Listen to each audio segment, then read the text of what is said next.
want to go a little deeper with this concept of hard hearts no longer. You know, the point of the whole thing is that we are getting to where we are good soil for God to use, that we've entered into his kingdom as good soil. We are enjoying his kingdom as good soil, and we're expanding his kingdom, the fruit being produced from our life of good soil. And I think when we really get down to what hardens the heart, there's so many avenues you could look at. But I think you could really, just for our benefit of drilling down a little bit deeper and trying to come to resolution on why has my heart become hardened to God, making me unfruitful, unfulfilled, and closed off to everything that God has for me. I think we've got to recognize and understand it really comes down to two things: the sin that we have done and the sin that has been done to us. And here's the hope in that. There's choices to be made about both of them. But when we think about the sin that we have done, that's what we can control the most. The sin that I am participating in, that I've done that has caused shame and brought harm and disgrace and dishonor to me and to others. Man, I've noticed in my life, and I've talked to so many others, that it starts to close off doors and compartments of our life. It starts to seal and concrete in areas of our emotion and our thoughts and our feelings toward others, our feelings about ourselves, even our feelings toward God and how we relate to them. And what that does is it produces a callous nature on our heart, a closed off existence. And you could call it definitely a hardening of our heart. And here's what the wisdom literature of the Proverbs has to say about it in Proverbs chapter 28. It says, "He who conceals his sin does not prosper, but whoever confesses and renounces them finds mercy.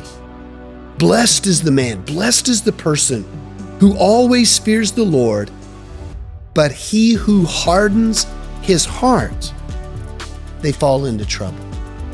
Man, how can we avoid that kind of trouble? The trouble that is produced in our life when sin is concealed, when our life is closed off, and there's a hardening of our heart toward God.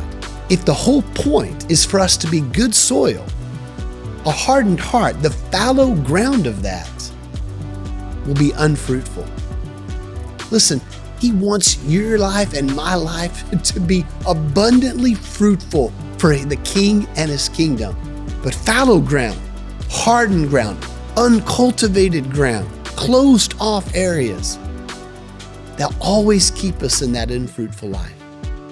And this is what the Apostle Paul said to Christians just like us, speaking to them in a church in Ephesus. In Ephesians 4:17 and 18, he says this, "I tell you this, and insist on it in the Lord, that you must no longer live as the Gentiles do, in the futility, in the fruitlessness of their thinking. They are darkened in their understanding and separated from the life of God." Why? Because of the ignorance that is produced in them due to the hardening of their hearts. Guys, there's too much to lose in this one life that you and I have been given to go through it with the years that you are granted, living in the darkness and futility, fruitlessness of a hardened heart. So to have hardened hearts no longer, it comes down to choices. Whether they're about the sin that we've done or are doing, or the sin that has been done to us, it's going to come down to choices. In Matthew chapter 13, Jesus gives us great choices to make. He says, you have the choice. You want to break up that fallow ground? Here's the choice. You have a choice. Open your eyes and open them in faith. Faith that Jesus can heal, faith that Jesus can restore, faith that Jesus can forgive, faith that Jesus will accept. He says, listen, you have a choice. No matter what's been done to you or what you have done, open your ears. Hear. Open your ears.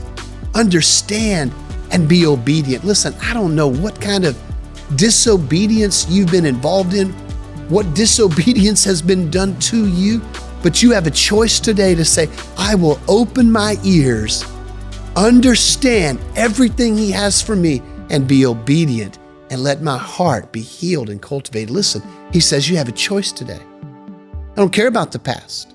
You have a choice today, and that's a choice to turn. Jesus said, turn to me.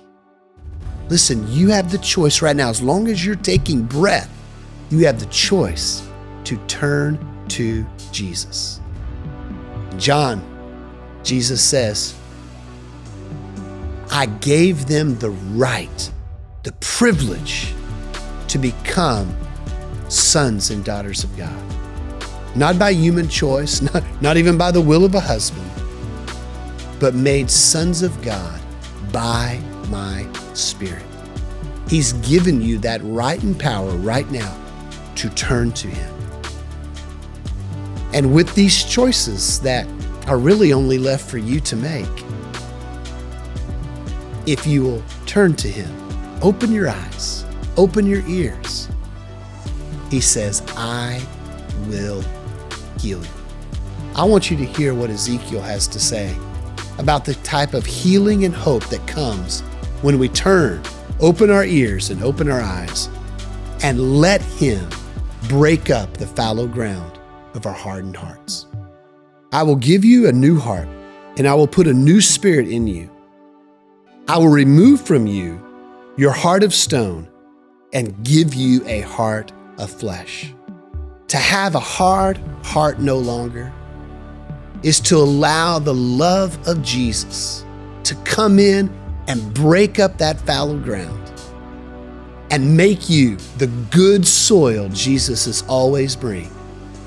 You have choices to make, and He's given you everything you need to make that choice, to open your ears, open your eyes, turn to Him, and let Him heal your hardened heart. I can't wait to see what it's going to look like for your life to go as fallow ground into fruitful and purposeful, good soil, ready for God to work in and through.